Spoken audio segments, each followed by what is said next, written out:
Mari kita buka firman Tuhan di dalam Yeremia pasal yang ke-15. Mulai ayat yang ke-19. Yeremia pasal 15 mulai ayat 19. Karena itu beginilah jawab Tuhan. Jika engkau mau kembali, aku akan mengembalikan engkau menjadi pelayan di hadapanku. Dan jika engkau mengucapkan apa yang berharga dan tidak hina, maka engkau akan menjadi penyambung lidah bagiku. Biarpun mereka akan kembali kepadamu, namun engkau tidak perlu kembali kepada mereka. Terhadap bangsa ini, aku akan membuat engkau seperti tembok berkubu dari tembaga. Mereka akan memerangi engkau, tetapi tidak akan mengalahkan engkau. Sebab aku menyertai engkau untuk menyelamatkan dan melepaskan engkau, demikianlah firman Tuhan. Aku akan melepaskan engkau dari tangan orang-orang jahat dan membebaskan engkau dari genggaman orang-orang lalin. Nah, saudara, kita kerap kali tidak menyadari bahwa manusia di dalam dunia ini sebetulnya semua sama saja, saudara. Bahwa dari zaman Adam setelah jatuh dalam dosa sampai sekarang sama. Kalau kita baca firman Tuhan ini adalah firman Tuhan, jawaban Tuhan kepada siapa? Nabi Yeremia. Berarti Nabi Yeremia pada waktu dia dipanggil Tuhan dari muda, dan ternyata di dalam pelayanannya dia kepada Tuhan, dia mengalami frustrasi enggak? Dia mengalami pergumulan enggak? Dia mengalami keadaan di mana seolah-olah dia mau meninggalkan Tuhan. Ya toh? Apa bedanya dengan saudara? Saudara menjadi anak Tuhan, saudara tadi nyanyi, Yesus segalanya, Yesus itu penuh kasih sayang, Yesus itu luar biasa, betul? Kapan saudara bisa mengerti Yesus itu kasih? Kapan saudara bisa mengerti bahwa Yesus itu segalanya? Kapan saudara bisa mengerti kalau Yesus itu penuh kasih sayang? Kapan? Apa pada waktu saudara diberkati? Atau pada waktu saudara susah? Hah? Pada waktu saudara dalam keadaan susah, saudara dalam keadaan kejepit, saudara dalam keadaan bimbang, ragu, takut, bahkan kerap kali sudah mendekati maut. Ya kan? Ya enggak? Nah, banyak orang berkata pada saya begini, Pak, saya kepengen ketemu Yesus dong. Saya kepengen ngalami dong kuasa Tuhan, mujizat Tuhan. Ya kan? Tapi penderitaan enggak mau. Penderitaan tidak mau. Masalah tidak mau. Loh, padahal tadi saya katakan, saudara dan saya itu kerap kali melihat Yesus kasih. Yesus itu luar biasa. Yesus itu mujizat dan kuasa Allah dinyatakan. Kapan? Pada waktu kesulitan dah. Nah, mau ketemu Yesus, kesulitannya nggak mau lah. Bagaimana bisa ketemu? Sebab apa? Saudara itu kepengen jadi orang Kristen maunya apa? Diberkati terus ketemu Yesus. Betul? Nah ini saudara. Makanya saudara, kita itu harus berjalan di dalam iman. Nah, apa yang saudara inginkan? Ingin ketemu Yesus, ingin diberkati, itu sebetulnya sudah baik. Tapi itu iman, itu harapan. Betul tak? Itu harapanmu toh. Tapi untuk mencapai harapan itu ada jalannya enggak? Contohnya bangsa Israel diberi janji Tuhan akan tanah Kanaan. Tanah yang penuh air susu dan madu. Lalu saudara dari orang Israel dari Mesir langsung digotongin Tuhan ke Kanaan atau jalan dulu? Masuk apa? Padang gurun. Nah, pada gurune mau enggak?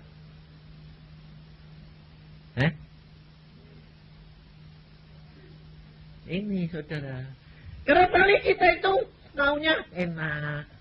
Persis kayak anak kecil dulu. Kalau disuruh belajar, bilang, papa jahat. Kalau disuruh belajar selalu anak-anak gitu. Papa itu apa, mama itu jahat. Kalau sayang, gak usah belajar. Nanti naik kelas sendiri. Maunya gitu dah. Nah, ya. Lah, bapaknya karena sayangnya ya sudah tidak usah belajar, nanti beli ijazah saja. Akhirnya keluar sekolah negeri beli ijazah. Saudara tahu? Kita kerap kali dengan Tuhan minta dibayari Tuhan. Ya, Tuhan kan sudah bayar di kayu salib. Jadi nggak usah susah lagi. Siapa bilang, saudara? Dari permulaan Alkitab sudah berkata. Saudara baca Alkitab, makanya saya selalu katakan apa? Baca Alkitab, baca Alkitab. Karena dengan membaca Alkitab, saudara akan tahu pengalaman-pengalaman hamba-hamba Tuhan. Dan kau akan belajar banyak. Dan kau akan mempunyai iman yang kuat, kokoh, teguh. Karena bahkan orang Kristen zaman sekarang itu salahnya apa, saudara? Salahnya apa? Sudah baca Alkitab, justru ngerti, justru itu yang menjadi penghalang. Kalau zaman Yeremia dulu kan belum ada Alkitab kok. Jadi dia dengar suara Tuhan, jalanin aja. Setengah mati kok kayak gini Tuhan. Wah, ributin ya Tuhan terus. Tapi orang-orang zaman sekarang itu sudah baca Alkitab. Oh, kalau gini bakal jadinya gini. Kalau gini bakal jadinya gini. Sudah tahu dong? Nah, lalu saudara waktu di dalam perjalanan mengalami kesulitan, kesukaran, pikiranmu sudah di ujung sana tapi tidak mau di jalan di sini. Lalu ngomel, gerutu. Nah, tidak sampai-sampai. Nanti kayak bangsa Israel 40 hari jadi 40 tahun. Diputar-putar. Padahal saudara tahu nggak? Waktunya kamu ini dikasih waktu berapa tahun tuh tahu nggak? Nggak tahu dah. Lah ya, kalau konyong-konyong datang bagaimana? Maksud saya tahu dah. Dikasih waktu untuk selesai tugasmu di dunia. Terus tahu-tahu kurang. Terus kamu bilang apa? Loh, belum selesai. Kakak saya itu, kakak ipar saya, jadi istrinya itu kan kakak saya. Waktu dia mau pulang pada waktu berapa 5-6 tahun yang lalu. Itu saya diberitahu Tuhan, saudara. Karena pada waktu saya mau pergi ke Cirebon, ke Temanggung, saya mampir Cirebon. Kakak saya itu sama suaminya, dia bilang gini, doain dong sayang. Saya bilang, doain apa? Saya bilang, enggak tahu, aku kepengen kamu doain. Aku bilang, sembarang orang aku kepengen didoain. Doa sendiri, saya bilang. Oh, kamu kan mau pergi, doain dong. Terus saya baru tumpangin tangan gini, Tuhan. Lalu saya lihat tangan Tuhan begini. Loh, saya jadi doa apa berhenti? Berhenti, saya bilang. Loh, ada apa? Kalau gini kan baik, ya kan? Kayak gini.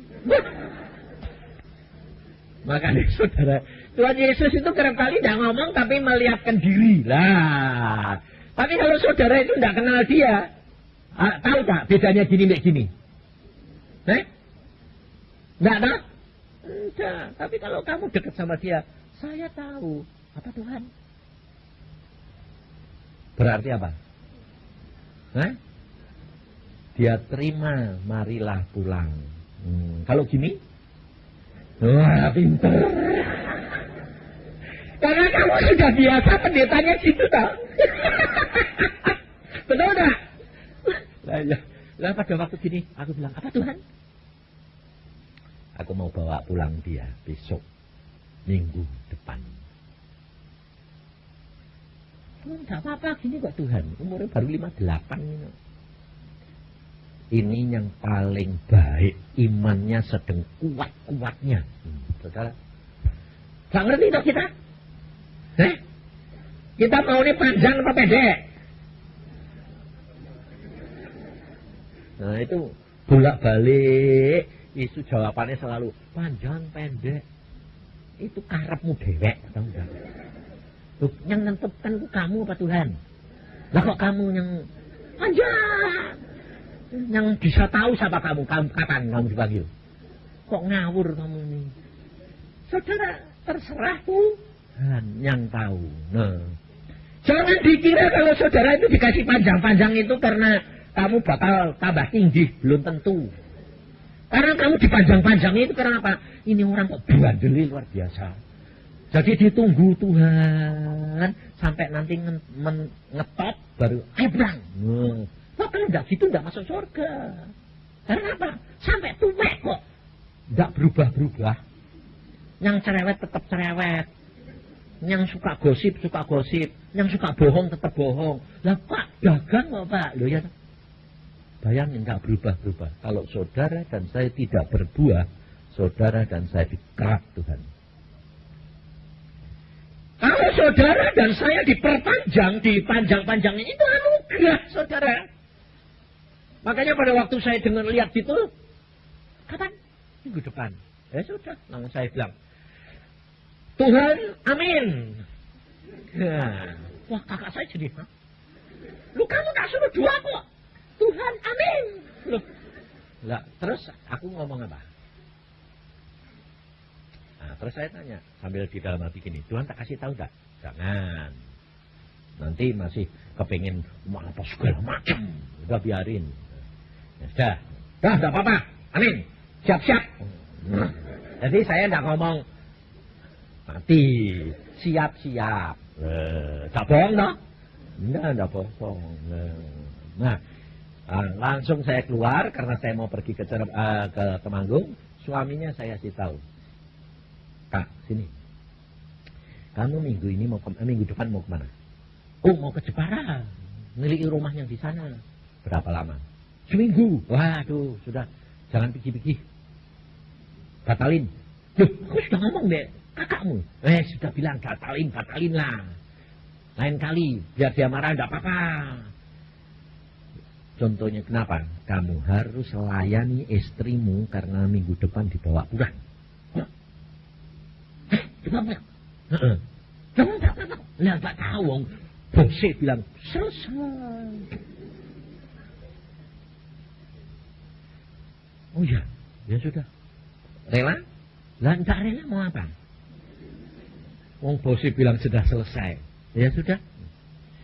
Terus Bapak tak kasih tahu enggak Tuhan? Jangan. Bapakmu tidak akan bisa terima. Saudara. Udah. Saya berangkat ke Temanggung hari Sabtu, Minggu, Senin, Selasa pulang. Senin pulang, saudara. Saya Senin pulang. Mau nginep di Semarang. Jam 1 istri saya bilang, Yang, pulang. Pulang kemana? Kan ke Semarang, ke tempat kakakmu. Ke Cirebon. Kenapa? Cici, berangkat. Loh, kapan? Tadi. Jam 1. Masa secepat itu loh. Demi saya yang nggak percaya. Saudara tahu? Jadi hamba Tuhan biarpun dikasih tahu Tuhan peka kayak apa. Kalau Tuhan tidak ngomong ya tidak ngerti. Jadi jangan mengharap pada manusia. Istri saya malah yang tahu. Dia berangkat yang pulang. Sampai Cirebon. Masa sih secepat itu? Bener. Sampai di Cirebon jam 6. Saya lihat sudah peti mati. Bagi Tuhan itu, saya mau pulang itu, gitu tak, saudara.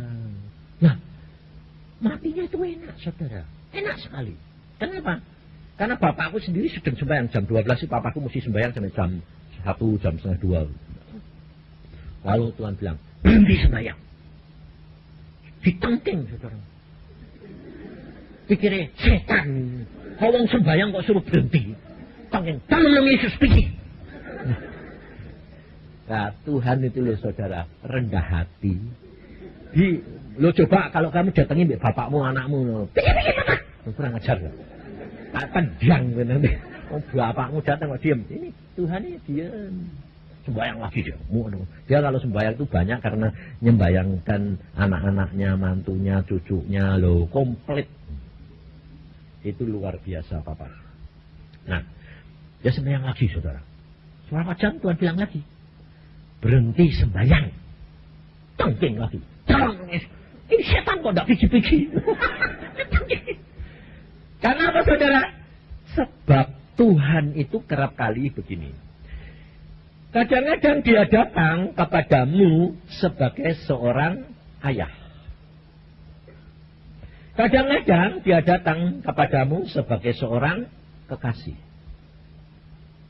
Kadang-kadang dia datang kepadamu sebagai seorang raja. Kadang-kadang dia datang kepada kamu sebagai seorang hakim. Kadang-kadang dia datang sebagai penasehat.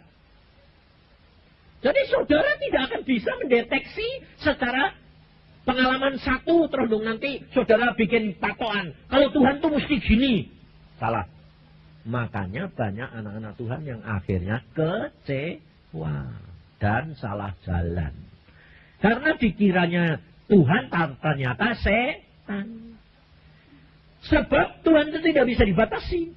Nah, pada waktu Tuhan ngomong sama ayah saya, dia adalah Tuhan yang menetapkan hidup saudara dan saya.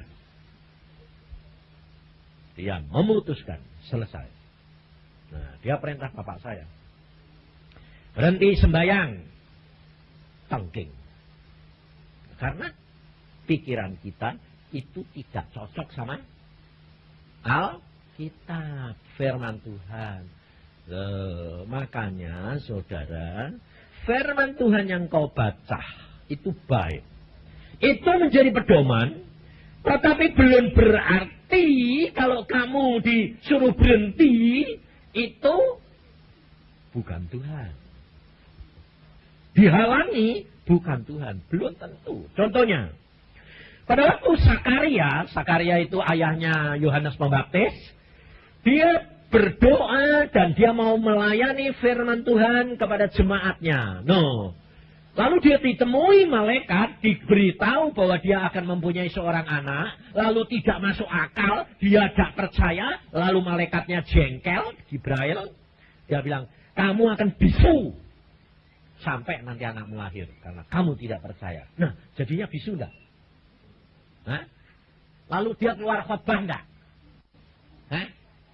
Ya, dia keluar. Nah, kamu enggak bisa.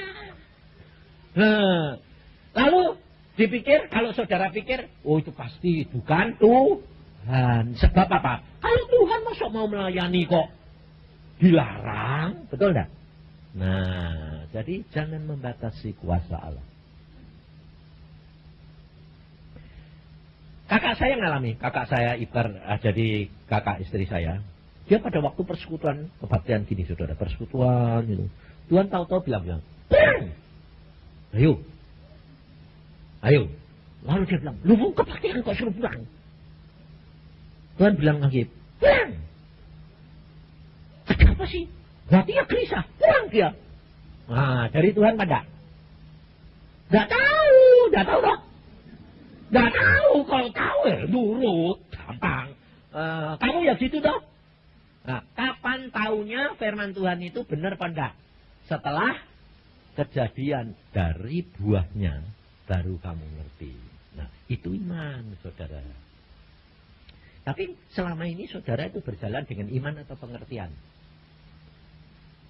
Wah, kalau ditanya, iman. Sementara ini saudara itu berjalan di dalam apa? Pengertian. Hikmat dunia. Kenapa? Karena saudara tidak berjalan di dalam iman. Mengapa? Karena kalau firman Tuhan ngomong, kamu saring dulu di sini. Tidak ngerti. Kalau sudah ngerti, baru jalan. Nah, kasih ngerti dong. Kalau ngerti, baru mau jalan. Itu hikmat dunia. Contohnya, saudara, baca firman Tuhan. Ngerti dulu, baru dijalankan, atau ngerti tidak ngerti dijalankan. Ngerti dulu tak? Nah, ya. Itu jalan dengan iman atau dengan pengertian. Nah, jadi sementara kamu tahu sekarang ini, kamu itu ternyata tidak jalan dengan iman. Hanya jalan dengan apa? Pengharapan. Tapi tidak iman. Tapi jalan dengan kenyataan. Padahal Tuhan berkata apa? Berbahagialah meskipun kamu tidak lihat. Tapi percaya, itu iman. Saudara. Nah, kakak ipar saya ini pulang dia. Sampai rumah dibuka. Rumahnya penuh asap, tak ada pembantu. Karena ternyata dia itu dulunya perokok. Dia pergi cepat-cepat, rokoknya lupa ditaruh di atas ranjang, terbakar, guling, bakar kasure. Wah, kasure terbakar, asapnya seluruh penuh. Seandainya diajak pulang. Habis tak rumahnya? Habis. Lalu kalau habis bilang apa? Kebaktian kok malah rumahku habis. Betul enggak? Mana penjagaan Tuhan? Loh. Padahal sebetulnya Tuhan sudah ngasih tahu belum? Oh, udah, karena kamu enggak nurut. Ngerti saudara? Tidak ngerti dan tidak nurut. Cek ngerti nurut. Iman bukan begitu. Maka dari itu saudara itu harus belajar. Saya juga begitu, tak peduli saya. Kalau suruh gini ya, ngomong gini. Nah, saudara tahu? Kemarin, Gentini, suami kakak saya. Kemarin saya ditelepon istri saya. Saya pergi itu ya tidak apa-apa. Istri saya ya tidak apa-apa semua, tidak apa-apa. Kakak ipar saya ya baik, dia umurnya 67. Saya 65, dia 67. Dia pergi kantor. Malamnya makan sama Nani, adik saya. Saya bilang, dia cerita apa? Dia cerita apa? Sehat, dia gudok, dia biasa, dia tahu-tahu pergi kantor 8:30. Dia kerja sama Nani, jadi jadi administrasi, ngurusin semua. Lalu dia pergi kantor, baru kira-kira 50 meter loh, dari rumah, pakai motor. Terus berhenti di tengah jalan, motornya dimatiin, di standar, dia duduk, karena mungkin, nah, aku tidak tahu. Mungkin kepalanya pusing, terus dia duduk, pulang. Nah, ada orang tahu. Orang itu persis di sebelah di depan dia bilang, ini kan saudara Ibu Nani, kok jatuh di sini mak geledek. Terus Nani ditelepon, datang situ mau 50 meter, datang, loh kok sudah mati. Demikian Nani datang, ada anak Tuhan juga datang, loh ini ada apa? Ini Papi Yom kok pulang di tengah jalan lagi. Tidak sakit, tidak ada apa-apa, cuma loh masih bisa nyetandat motornya, duduk geletek loh. Nah, siapa yang tahu? Tidak ada? Nah, kenapa? Itu kok dia itu orangnya setia terhadap pekerjaannya, saudara. Hanya beda 5 menit. Sampai saya bilang gini, Tuhan, ini kakakku kok pulang kok di tengah jalan. Oh, beda 5 menit. Pasti dia sebetulnya sudah tahu toh Tuhan. Tuhan bilang, karena dia setia dengan pekerjaannya, jadi dia tidak begitu peka terhadap panggilanku. Saudara tahu? Biarpun saudara hidup di dalam dunia, kalau saudara itu sudah belajar peka terhadap Tuhan, saudara nanti akan dikasih tahu. Tetapi kerap kali hidup di dalam dunia daging ini, kerap kali yang menjadi penghalang. Benar enggak? Kamu baca, Musa mau pulang dikasih tahu enggak? Abraham dikasih tahu enggak? Semua Ishak dikasih tahu. Om saya yang cinta Tuhan, peka, dikasih tahu, saudara. Dia masih jalan-jalan. Jalan-jalan, dia bilang sama istrinya, oh, Tuhan bilang, nanti 3 hari aku dibawa pulang. Loh. Bawa pulang kemana? Surga. Loh, aku mau tinggal. Ya, kamu nanti nyusul ya. Loh, kalau orang itu cinta Tuhan, saudara, kematian itu adalah satu keuntungan. Loh. Makanya saya kalau sama istri saya juga saya bilang, wes jangan pusing, pokoknya kamu berangkat dulu atau aku berangkat dulu, cepet-cepetan. Yang penting masuk surga itu pasti enak, betul enggak? Nah, enggak apa-apa, aku bilang yang penting selesaikan tugas kita di dunia. Nah, saudara tahu? Om saya bilang sama istrinya, ditunggu 3 hari. 3 hari ya dia santai aja. Masih jalan-jalan. Jam 2 siang dia jalan-jalan. Dia bilang, istrinya bilang, ini sudah hari ketiga. Jam berapa kamu dijemput? Lalu dia bilang, belum dikasih tahu. Kamu dijemputnya pakai apa? Oh, aku ditanya Tuhan, kamu mau pulang pakai apa? Loh, Tuhan itu luar biasa loh. Kalau kamu tuh akrab sama dia, cinta dia tuh, semua dikasih tahu. Sebab Alkitab berkata, Roh Kudus yang akan diberikan kepadamu, dia akan memberitahukan kepadamu hal-hal yang akan datang. Masa kalau kamu tuh cinta sama seseorang ada apa-apa nggak ngasih tahu? Alkitab berkata, aku tidak pernah menyembunyikan sesuatu terhadap hamba-hambaku yang setia. Jadi diberitahu, saudara. Dan saya ngalami semua. Makanya om saya juga bilang gitu. Belum dikasih tahu. Aku tanya Tuhan. Tuhan bilang, kamu mau pulang pakai apa? Loh, saking cintanya Tuhan. Dan dia bilang, oh, Tuhan aku kepengen pakai kuda putih. Ya, nanti tak jemput pakai kuda putih. Nah, udah. Lalu istrinya bilang, ayo pulang. Kamu tidur di kamar. Yang gotong kamu berat. Karena istrinya kurus, dia gendut. Dia tinggi kayak saya. Lebih tinggi lagi, sama. Gede gitu. Turunan saya ini gede-gede semua. Ayah saya lebih tinggi lagi. Lebih gede lagi. Nah, jadi ya nanti pokoknya kalau sudah mau datangan tahu toh, kok kamu kok ribut. Ya soalnya nanti yang buat tinggal tuh yang repot. Iya dong. Terus dia bilang, ya nanti dia jalan-jalan, masih makan, minum, jalan-jalan.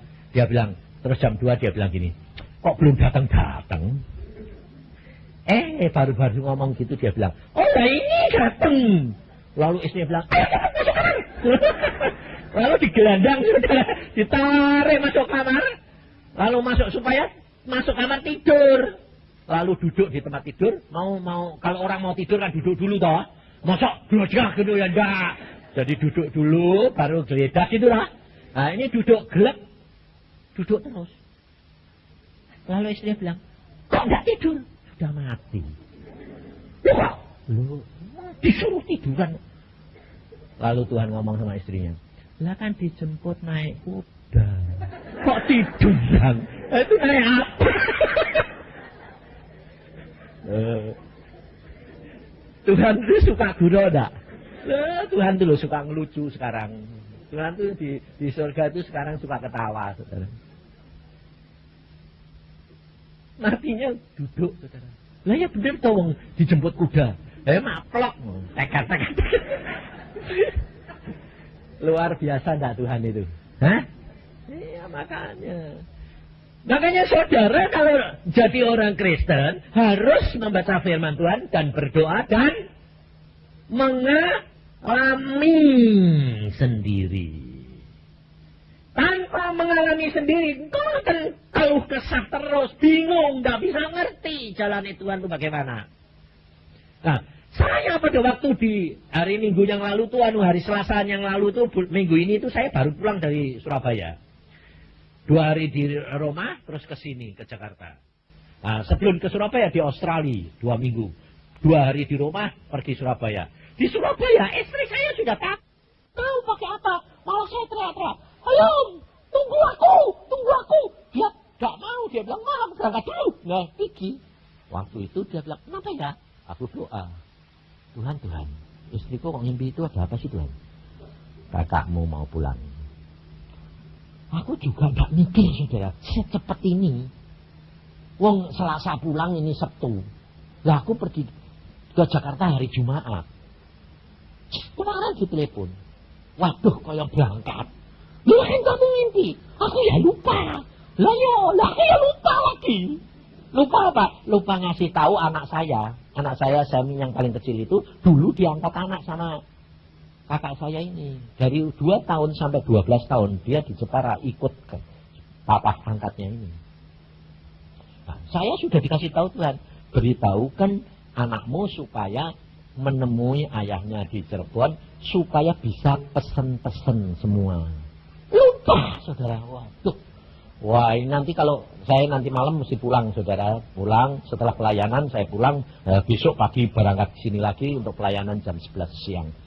Apapun yang terjadi, saya tidak pernah mau meninggalkan pelayanan. Kecuali saya pulang.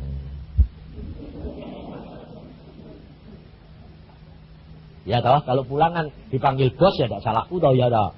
Ini pekerjaan bos ya, makanya itu saudara. Ngerti enggak? Waktunya tidak ada yang tahu. Tetapi saudara dan saya jangan takut, khawatir dan ngeluh seperti apa yang dilakukan oleh Yeremia. Makanya saya katakan, jadi orang Kristen harus saudara itu jujur di hadapan Tuhan. Coba lihat Yeremia. Yeremia itu nabi yang luar biasa, saudara. Tapi dia terus terang, jujur di hadapan Tuhan. Dia mengeluh di hadapan Tuhan. Ayat yang ke-18. Mengapakah penderitaanku tidak berkesudahan dan lukaku sangat payah, sukar disembuhkan? Sungguh engkau seperti sungai yang curang bagiku, air yang tidak dapat dipercayai. Bayangin saudara, ini kata-kata keluar dari mulutnya Yeremia. Jadi kalau Alkitab berkata Yeremia, Elia adalah manusia biasa seperti saudara dan saya. Elia pun pada waktu mau dibunuh sama Isabel, dia mengeluh, dia takut, dia lari, dia minta mati. Saudara, sama. Tapi pada waktu dipakai Tuhan, dia luar biasa menghadapi Baal, menghadapi raja, menghadapi 450 musuh tidak takut. Seluruh Israel melawan tidak takut. Tapi sama perempuan satu Isabel ketakutan. Kalau tidak sedang disertai Tuhan. Jadi saudara tahu bahwa apa yang saudara dan saya sekarang ini alami, sedang dalam proses penderitaan, sedang dalam masalah, itu hal biasa. Tapi percayalah Tuhanmu luar biasa. Di dalam Yesus selalu ada jalan keluar. Tidak ada jalan buntu. Karena dia adalah jalan kebenaran dan hidup. Maka dari itu jangan kamu takut dan khawatir. Tapi jujur di hadapan Tuhan. Sebab saudara kerap kali apa? Saudara mengeluh, saudara berkata apa? Aku sudah ini. Persis seperti Yeremia. Lihat selanjutnya dia berkata. Ayat yang ke-14. Ayat yang ke-15. Engkau mengetahui, ya Tuhan, ingatlah aku dan perhatikanlah aku. Lakukanlah pembalasan untukku terhadap orang-orang yang mengejar aku. Janganlah membiarkan aku diambil karena panjang sabarmu. Ketahuilah bagaimana aku menanggung celaan oleh karena engkau. Perhatiin saudara. Kita kerap kali karena Tuhan kita dicela. Kita diejek, kita dilawan, kita dipencet. Kita dianiaya. Tapi percayalah, Tuhan tidak pernah tinggal diam. Dia membela saudara dan saya. Yeremia pun mengakui. Ayat yang ke-16. Apabila aku bertemu dengan perkataan-perkataanmu, maka aku menikmatinya. Firman-Mu itu menjadi kegirangan bagiku dan menjadi kesukaan hatiku. Sebab nama-Mu telah diserukan atasku, ya Tuhan, Allah semesta alam. Jadi saudara dan saya hanya mendapatkan kekuatan, kesukaan, kegirangan kalau saudara ada di dalam Yesus. Karena Tuhan Yesus berkata begini. Jikalau firman-Ku ada di dalam kamu, dan kamu di dalam aku, jadi firman-Ku di dalam kamu, dan kamu di dalam aku, minta apa saja, aku akan berikan kepada kamu. Jadi masukkan firman sebanyak-banyaknya. Di dalam saudara kesesakan, jangan banyak mikir.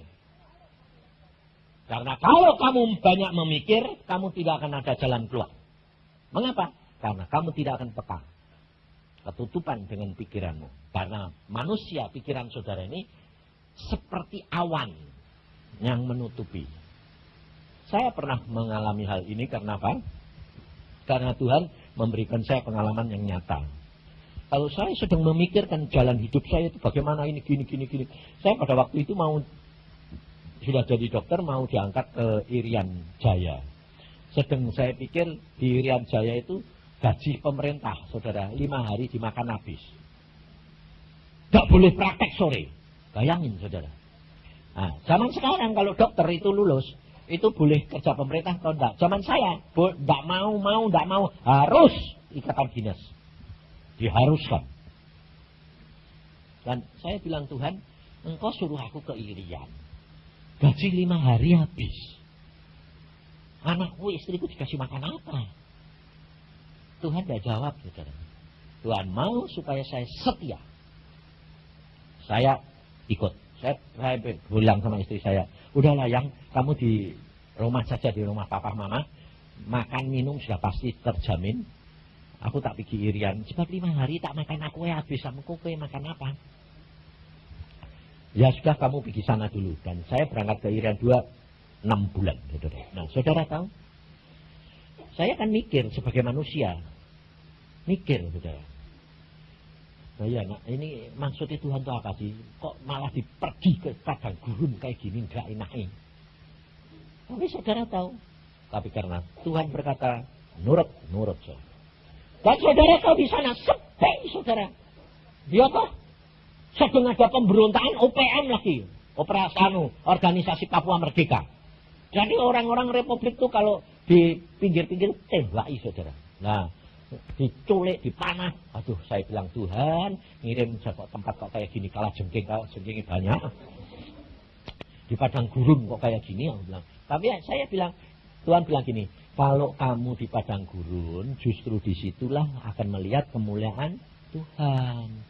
Sebab siang ada tiang awan, malam ada tiang api. Kamu tuntun Tuhan. Oh ya sudah, ngalami. Saudara tahu, sebagai orang laki, di sana sendirian, ya lama-lama ya kesepian. Dan sebelum pencobaan datang, saudara, Tuhan sudah lebih tahu. Satu hari, tengah malam jam 12, saya ini gelibakan gitu, gak bisa tidur. Tuhan ini malah ngomong gini, bangun. Bayang. Langsung telinga saya terbuka, saudara. Ada kur pujian itu loh. Suara 1, 2, 3, 4. Banyak orangnya. Bagus, luar biasa. Saya sempat kaget. Loh, tengah malam kok ada orang kur. Ini kur apa? Tak pikir. Wih, saya jadi melek. Hebat ya. Sampai satu-satu itu saya jeli-jeli, saya kelihatan, bisa dengar gitu. Luar biasa. 2 jam. Dari jam 12 sampai jam 2. Pujian penyembahan terhadap Tuhan itu luar biasa. Padahal pada waktu itu saya belum karismatik, saudara. Tahun 68. Belum ada orang karismatik itu. Kayak zaman segini. Tuhan bicara. Oh, saya pertama kali tahun 80 keluar. Tuhan ngomong. Oh, saya dimaki-maki pendeta. Tuhan ngomong. Kamu yang ngomong. Saya bilang, lu Tuhan yang ngomong. Nggak percaya, saudara. Tapi zaman sekarang, sedikit-sedikit orang bilang, Tuhan ngomong. Tuhan ngomong, Tuhan perlu buat. Kebanyakan lalu, lu buat. Jadi, campur sekarang. Hati-hati, saudara. Karena apa? Karena waktunya sudah sangat singkat. Nah, pada waktu saya itu tidak percaya, saudara. Hari kedua, loh, jam 12, bangun lagi, dengar lagi. Gak percaya saya. Wah, ini di mana ada kur kayak gini? Keluar saya, naik mobil, pergi. Gak ada. Tapi kur terus ini, di mana-mana ada. Sampai akhirnya saya mampir rumah sakit, karena rumah sakit itu ada kur perawat. Saya tanya penjaganya, loh dokter, malam-malam kok kelihatan? Pergi-pergi. Loh, kamu nggak dengar? Dengar apa? Kur. Loh dokter, ini ada apa? Kok malam-malam sunyi sepi kayak gini kok ada kur? Loh, kamu nggak dengar? Enggak. Wes dokternya sinting pikir. karena kelamaan ditinggal istri ini. Dan memang banyak saudara, dokter dan anu itu kalau sudah di sana berapa lama tidak tahan. Nah, akhirnya saya bilang, kok tidak ada? Saya pulang lagi, tetap suaranya sama. Lalu saya sembahyang, Tuhan, ini yang kursata. Tuhan bilang apa? Surga, malaikat-malaikat, anak-anak Tuhan memuji menyembah. Kok tidak ngomong? Kok aku tak cari-cariin sampean? Lalu Tuhan bilang, lah kowe tidak tanya. Saudara tahu, Tuhan itu tidak cerewet.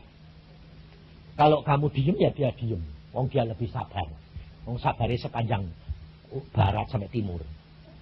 Jadi kalau saudara itu tidak ngomong sama Tuhan, dia diem. Makanya banyak anak-anak Tuhan yang tidak bisa komunikasi sama Roh Kudus. Karena apa? Nah, kamu diem Nino, ya dia diem. Dia tidak pernah, maka dia jauh ngomong. Oh, Tuhan aku mau pergi. Ngomong. Engkau ikut toh Tuhan, engkau kan tidak bisa ketinggalan, mesti ikut. Gitu. Jangan saudara, dia senang. Saya kalau mau pergi selalu bilang, Tuhan aku mau pergi loh, ke sini. Loh. Naik mobil saja bilang, Tuhan, engkau ikut loh ya. Kalau mobil ada apa-apa, engkau tahu loh ya. Saudara tidak pernah tahu. Saya kalau lari cepat ya, seumpamanya dari Cirebon Bandung ke Solo, itu lewat selatan, lewat Tasik. Itu jalannya kan gini saudara. Sepi lagi. Nah, saya lewatnya itu kalau di situ kan jalannya kan 70-an, 80-an. Lah aku bilang, Tuhan, enggak kelihatan loh ini. Di tikungan sini ada mobil enggak Tuhan? Loh. Saudara enggak pernah tak? Enggak pernah. Karena apa? Karena kamu tidak percaya bahwa Allahmu itu adil. Dan dia, saya bilang, Tuhan, ini lihatin loh ya. Ada mobil enggak loh? Tuhan tidak ada. Aku terus ada tabrakan enggak loh. Nah, diam dia. Kalau tidak ada mobil ya diam. Ya tidak jawab sih Tuhan. Tak usah. Saudara percaya dan terus lari. Nanti pada satu saat lihat lagi loh Tuhan. Tidak tahu loh. Ini tikungan lagi. Lalu Tuhan bilang awas. Kalau sudah awas ya pelan-pelan. Loh mobil. Loh gitu saudara. Dari situ kamu akan mengenal Tuhan. Nah, saya pernah nakal sama Tuhan. Dicadas pangeran saudara. Itu kan jalannya kan gini juga. Satu-satu. Nah, saya pakai mobil setir kiri. Lebih susah toh. Lalu panjang. Truk, bis, mobil ada kira-kira 20. Panjang sekali. 3 tikungan itu. Waduh panjangnya pelan-pelan kayak gini. Geremet kayak semut. Aku bilang Tuhan. Ini geremetnya kayak semut gini. Aku sudah capek loh sebetulnya Tuhan. Habis pelayanan mau pulang ini. Tapi ya terserah engkau. Engkau yang tahu, yang boleh. Cuma gini loh Tuhan. Kalau boleh. Menghimbau. Loh, karena kekasih itu tidak boleh dimintai terus ya toh. Dihimbau. Jadi aku bilang, Tuhan, kalau boleh. Tolong lihatkan sih Tuhan. Ada mobil enggak? Aku tak selipih semua. 3 tikungan, saudara. 3 tikungan. Tolong Tuhan, lihat. Aku nyelip. Ada mobil. Pasti kecepet aku. Wong jalannya cuma 2 orang. Gak boleh mobil. Kecepet, pasti kecepet. Jadi gak bisa. Gak ada orang mau ngasih jalan toh. Wong empat-empatan terus. Saya bilang, Tuhan tolong lihat dong. Jawabannya Tuhan lucu. Tuhan gak bilang gini. Ada. Itu ngawur itu makanya itu saudara nggak kenal sih. Nah pada waktu itu Tuhan jawabannya apa? Lucu jawabannya gini. Kalau berani ya selip toh. Wah, lucu enggak Tuhan itu? Loh, lalu dia jawabnya gini. Lah kalau berani ya selip toh. Apa? Lagi dia. Kalau berani ya selip toh. Berani aja kalau kamu bilang gitu berarti kan soleh aja, soleh saudara. Orang-orang bilang mati. Ya biarin. Orang memang Yesusnya sudah mati ya buat saya. Saudara tahu? 3 tikungan tidak ada mobil. Demikian saya keluar plus renteng-renteng sana banyak. Saya bilang kamsia. Saya pulang cepat, saudara. Loh, aku tuh ngalami semua, saudara. Jawaban Tuhan tuh aneh-aneh. Kadang-kadang saudara itu kenal akrab sama dia, saudara akan melihat Tuhan luar biasa. Makanya anak-anak saya ajari gitu. Ngomong sama Tuhan. Nah, Denny pernah khotbah di sini juga kan? Denny itu enak kali ya pada bapak nih. Senengnya naik motor, aku ya motor, suka motor, ngebut sama teman-teman nih. Dia pergi ke Sukabumi, dia bilang, Den, sembayang. Ya Pak, anak-anak, teman-teman sudah saya kasih tahu. Nah, pas dia di depan, dia bilang sama temannya, gini, jawab Tuhan bilang, di tikungan itu, pelan, ada truk yang nyerobot jalan, pelan. Temannya nggak percaya, saudara. Kamu takut, blus siap, blus. Tabrak truk, blek, ambiar masuk rumah sakit. Lalu saya bilang, ya tadi kan sudah tak kasih tahu. Loh kamu kok tahu? Loh Tuhan sih ngomong. Iya kamu itu Tuhan juga aku tidak percaya. Tidak percaya, alami sekarang, rasain lu. Masuk rumah sakit. Sejak itu saudara, kalau pikir-pikir selalu bilang, ayo pendeta di depan. Sebab mereka tidak percaya kalau Tuhan bisa ngomong. Maka dari itu saudara saya ajar saudara itu coba seperti Yeremia saudara. Mengeluh sekalipun, jangan diam. Sakit jantung nanti. Omongkan sama Tuhan, keluarin. Apapun, keluarkan. Langsung ngomong. Tuhan pasti jawab. Kalau engkau kembali, akan pakai kamu. Aku akan jadikan kamu kuat. Dibentengi. Mereka akan nyerang kamu. Tapi tidak akan mengalahkan kamu. Jadi jangan lalu, siapa Tuhan? Gak ada lawan. Gak bisa. Ada peperangan. Ada penderitaan. Tapi saudara dan saya pasti mengatasi. Karena dia adalah Allah pembela. Dia adalah bentengmu. Dia adalah perisaimu. Apapun boleh terjadi. Kalau belum waktunya mati, gak boleh mati kok. Tapi kalau sudah waktunya, ya Pak. Nah, saya di Surabaya. Hari Jumat diundang seorang ibu, saudara. Seorang ibu ini umurnya baru 57, sakit tempat kencing. Dia dipanggil, saudaranya dari negeri Belanda ini sudah nginjilin dia seminggu, tapi enggak mempan. Akhirnya saudaranya bilang, Pak Yusa tolong dong, nanti saya sembahyang, kalau Tuhan kehendaki saya datang. Oh, Tuhan bilang, ya kamu datang. Saya datang, saudara. Saya ini kan orangnya kan nggak tahu apa-apa, galak luar biasa. Tapi hari itu sama istri saya sampai melotot, saudara. Kenapa? Bingung. Kok tumben hari ini kamu isa lembut. Terus ibu itu nyonya itu tangannya mbok isi-isi gitu. Dia sampai bilang, kamu kok tumben bisa gitu? Biasanya gitu kan sama saya sih. Kok ini kok bisa gitu? Lah aku ya gak ngerti saudara. Tapi saya datang, ya kita berdoa. Doa Tuhan bilang apa? Dengarkan saya, kasihani dia. Ya wis. Jadi tangannya, Bu, kau itu menderita apa? So itu sampai ngoceh terus saudara. Ngoceh terus cerita perkara suaminya, perkara penderitaannya dia. Lah biasa loh. Terus habis itu sudah selesai saya bilang, dah. Kamu ini mau masuk neraka apa masuk surga? Masuk surga. Kalau mau masuk surga, cepat ampuni. Wah, waktu saya suruh ngampuni suaminya saudara, langsung yang keluar apa? Kutuk. Dia jahatin. Segunung. Saya diamnya aja. Iya. Suamimu sekarang baru mati toh. Matinya baru kemarin nih.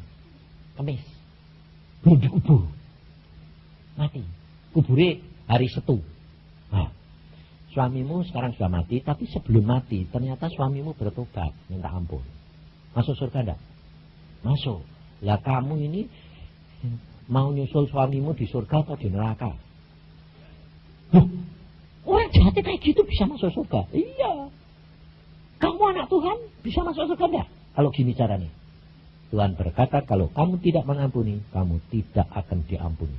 Jadi kamu pasti di neraka. Diam dia. Ayo sembahyang, mau? Ya sudah, saya mau sembahyang. Habis sembahyang Tuhan ngomong, mulute itu penuh dengan kutuk. Wah, sampai dia sembahyang, saya sembahyang tak sucikan, tak tampak itu. Ayo, bersih, beres, mulai sekarang bertobat. Saudara tahu, dia bilang, aduh lega saya, aku bisa mengampuni, aku benar-benar lega. Di sini itu ada rasa beban copot. Saudara tahu itu hari Jumat, hari Sabtu KO. Tuhan bilang pulang, mati. Tapi pulangnya dengan penuh sukacita. Dia bilang, aduh terima kasih Tuhan, aku bebas, aku lepas, aku sudah tidak menderita, dan aku akan pulang ke surga. Saudara, kita tidak pernah tahu. Tapi saudara perhatikan, jujur di hadapan Tuhan, ampuni. Langkah pertama ampuni, baru nanti bisa saudara dan saya berbuah. Maka semua masalahmu akan dibebaskan Tuhan. Karena Allahmu Allah yang luar biasa. Amin. Mari kita berdoa. Pada waktu saya naik ke mimbar saudara berdoa.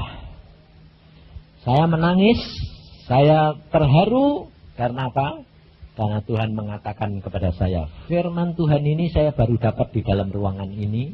Dan Tuhan berkata, lihat Yusa, banyak anak-anakku penuh dengan keluhan dan penderitaan yang tidak dikeluarkan.